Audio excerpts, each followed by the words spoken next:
இதுதான் Navratna ayurvedic oil. இத நீங்க தலையில தேய்ச்சீங்க அப்டின்னா, அப்படியே குளு குளுன்னு இருக்கும். அதுக்கு காரணம் என்ன அப்டின்னு சொல்லி பார்த்தீங்கன்னா, வித் 9 ஆக்டிவ் ஹெர்பல் இன்கிரீடியன்ட்ஸ் அப்டின்னு சொல்லி போட்டிருக்காங்க. சரி, அப்படி என்னென்ன இன்கிரீடியன்ட் இருக்கு அப்டின்னு சொல்லி பின்னாடி பார்த்தோம் அப்டின்னா, 9 தாண்டி லிஸ்ட் வந்து பெருசா போய்க்கிட்டு இருக்கு. இதுல இருக்கக்கூடியது பேராமுட்டி வேர், கரிசலாங்கண்ணி, வெட்டிலை கஸ்தூரி, கல்பாசி, கோரைக்கிழங்கு, பூளங்கிழங்கு, செம்பருத்தி, அமுக்கிரா கிழங்கு, வல்லாரை, நெல்லிக்காய், நீர்ப்பிரமி, சீகைக்காய், புதினா, கற்பூரம். 14 இன்கிரீடியன்ட்ஸ் வந்துருச்சு.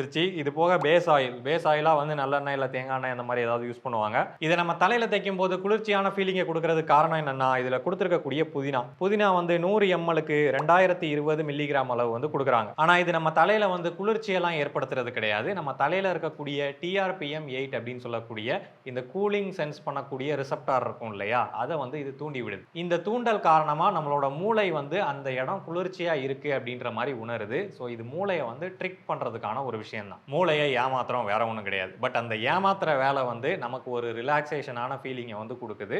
அதனால தான் இதை நம்ம தலையில தைக்கும் போது அந்த கூலிங்கான ஒரு ரிலாக்ஸ்டான ஃபீலிங் வந்து கிடைக்கும். இதில் சேர்க்கக்கூடிய மற்ற இன்கிரீடியன்ஸ்லாம் வந்து ஆயுர்வேதிக் மூலிகைகள் தான். அதுலேயும் ஒரு சில பெனிஃபிட் இருக்கு அப்படின்னு சொல்லி சொல்றாங்க.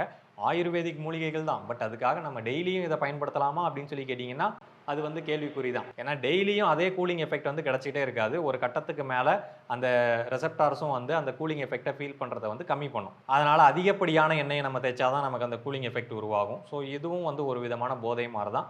வாரத்துக்கு ஒரு 1-2 வாட்டி யூஸ் பண்ணுறதுல எந்த பிரச்சனையும் கிடையாது.